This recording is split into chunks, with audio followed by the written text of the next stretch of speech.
Look, these all belong to the sort of paradoxes of modern times. Modern times have obviously brought us enormous advantages, but they've also brought us particular complexities that I think we'd be wise to realize. And one of them is the disappearance of religion. I mean, we are still among the first generations in many parts of the world to be trying to live good lives without the support of religion. Think of how religions structure time and human experience in time. As a religious person, you immediately feel that the present moment is not as important as 100, 200, 2,000 million year history that has come before and that will continue after. The present moment is a speck in time, and there's a whole narrative of which you're part of. That immediately diminishes you in scale. Now, nowadays, all of us want to be rather large, don't we? We want to be big people. We want to make a big impression. But arguably, this is a fast route to mental illness, because the graceful acceptance of your minuscule position in the cosmos is the gateway to calm and harmony. And when people say, I went into this hotel, the person made me feel small. That's the bad way of being made to feel small, but there's a good way of being made to feel small. Pick up an ancient text, read words that were written by someone in a foreign tongue 3,000 years ago. That'll make you feel small. Go into the desert, notice the age of the rocks inscribed in, time inscribed in sand. That'll put you in your place. Spend time with an animal that has no concern for your status, your sense of importance, your foiled narrative of your own success. All these things that drive modern humans mad. These are not present in an older kind of religious sphere. And as I say, what religions do is they tell us you're part of a bigger story. They also tell us, many faiths tell us, that life and you particular are imperfect. Think of Catholicism and its notion of original sin. Now, lots of bad stuff associated with original sin. I'm not, a huge fan of many aspects, but let's look at the good side, right?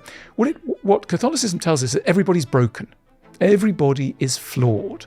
It's quite a helpful starting point, right? Because if you think, well, all right, I'm a bit broken, but so's somebody else, so we're all doing our best. That's the gateway to vulnerability, to friendship, if you like.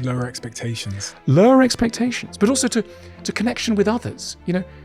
So often people who become successful find it really hard to make friends. Why? Because they associate success with invulnerability. And the more successful they get, the harder it is for them to admit to the real truth about being human, which is that we're all helpless children, some of the time, at least, frightened, helpless children. And it becomes harder to keep up the contact with that, let alone admit that to somebody else. So again, religions handily reduce our expectations and our sense of ourselves. We are merely flawed humans. There is a perfect world. It doesn't exist in Beverly Hills. It doesn't exist in, the fancy parts of Singapore or Sydney. It exists up there in another world. In other words, the human realm is inherently imperfect. Quite a good starting point. I mean, even if you went on a date, right? Imagine two characters you might go on a date with, right? First one tells you, yeah, I'm kind of perfect and I'm aiming to achieve total perfection. You think, wow, good for them, but slightly scary. Next to somebody else who goes, I'm kind of flawed, but I'm sort of managing my flaws and I'm interested in how to get to know my flaws and work with them. Instantly one thinks, life might be easier around such a person. There's something about the pursuit of perfection which makes day-to-day life extremely hard. And religions, slightly by the by, tick that box. They were able to reduce us in our own eyes while raising us in the eyes of, a divine being, and that has helped us to have an easier relationship with ourselves. And the notion also was, you cannot perfect this life. Life becomes perfect in another realm. We'll build Jerusalem somewhere else, not on this earth, in the next world. Again, it takes the pressure off us. We modern people, we think the present moment is supremely important. Now is important. Everything that's going on right now is supremely important. Doesn't matter whether 100 years ago or 1,000 years ago. Now is the only criteria of time. You are perfectible, right? So if there's something wrong with you, you're failing against an ideal of perfection. Again, very, very hard.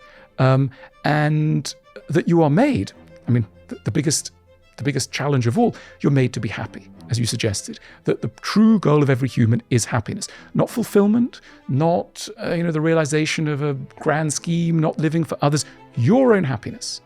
And again, it's a beautiful idea, but goodness me, does it cause problems? Goodness me. Think of Emile Durkheim, beginning of the 20th century, French sociologist, writes this book contrasting the differences between ancient societies and modern societies. And he identifies one troubling difference between ancient societies, pre-modern agricultural, village-based societies where religion plays a role, and modern, urban, technologically driven, success-oriented, individualistic societies, and that's the suicide rate.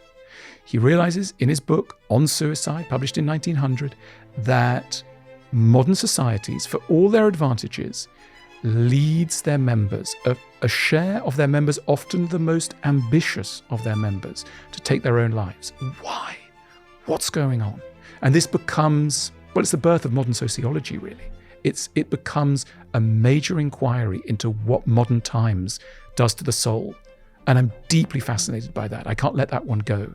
Because what's this paradox? What's this paradox of suffering amidst plenty, of regress amidst progress? This fascinates me. People don't just commit suicide when things are bad. People commit suicide when things are bad and they think, it's a delicate point, they think it's their fault. They cannot disassociate the trouble they feel from an intense sense of responsibility, which then also entails shame. Now, what's going on there? You see, when I say that we live in an individualistic world, what that really means is we live in a world where people feel that they control their own narratives, that what happens to them is very tightly a reflection of who they are and what they've done. And this was not always the case. You see, for long periods of history, people were not necessarily tightly held to the observable outcomes of their lives. This happened with money, for example. In Old English, a poor person was known as an unfortunate, right? What is an unfortunate? Let's unpack that word, unfortunate. There's the word fortuna in there. What was Fortuna? For the Romans, Fortuna was the goddess of luck, the goddess of fortune. And the Romans were therefore all the time sacrificing things to the goddess of fortune as a way of saying, please, it's not me, it's, this outside agency. Nowadays, this sounds completely weird. I mean, what do we call, in the most individualistic country in the world, United States, what are poor people called? It's not a nice term. They're called losers, right? You say, that's a loser. So we've gone from unfortunate to loser. That's a trajectory of 400 years. What's happened in that time is a story about who's responsible for people's fate. And nowadays, if I said to you, Stephen, things have not been going so well for me. I've just been sacked. My book hasn't sold, etc. But it's not me. I've just had a bit of bad luck. You, very nice person, but a modern person, side of you be thinking, he must have done something wrong, right? You'd be thinking he must have done something wrong because that's how we think. We don't allow people the benefit of luck, right? Similarly, if you said to me, my podcast has been doing brilliantly. We've now got 8,000 million billion subscribers. How many you got nowadays? And you said to me, it's just a bit of good luck, right? I think, Stephen's really, he's very modest, but it's not true. He's done something. We believe that people do things and that action leads to results or failures.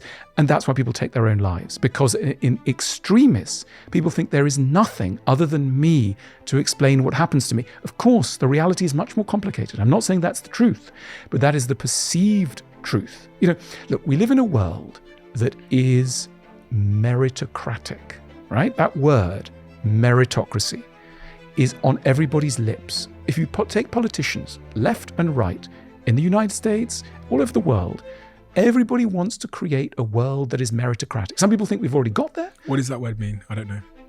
Meritocratic is, the concept of meritocracy is a world in which people's outcomes are dependent on their merit rather than on who their parents were, some corrupt class in society, the influence of whatever. So, a left-wing politician and a right-wing politician say, we want to make a meritocratic world where your kids will go to where they deserve, where if you work hard, you can get there.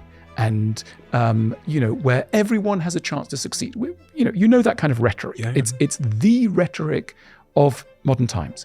Now, it sounds great, and in many ways, it's an enormous advance. But again, let's just focus on the psychological toll of that. Because if you really believe in a world in which those who get to the top deserve to get to the top, by implication, you are also positing the existence of a world in which those who are at the bottom deserve to be at the bottom.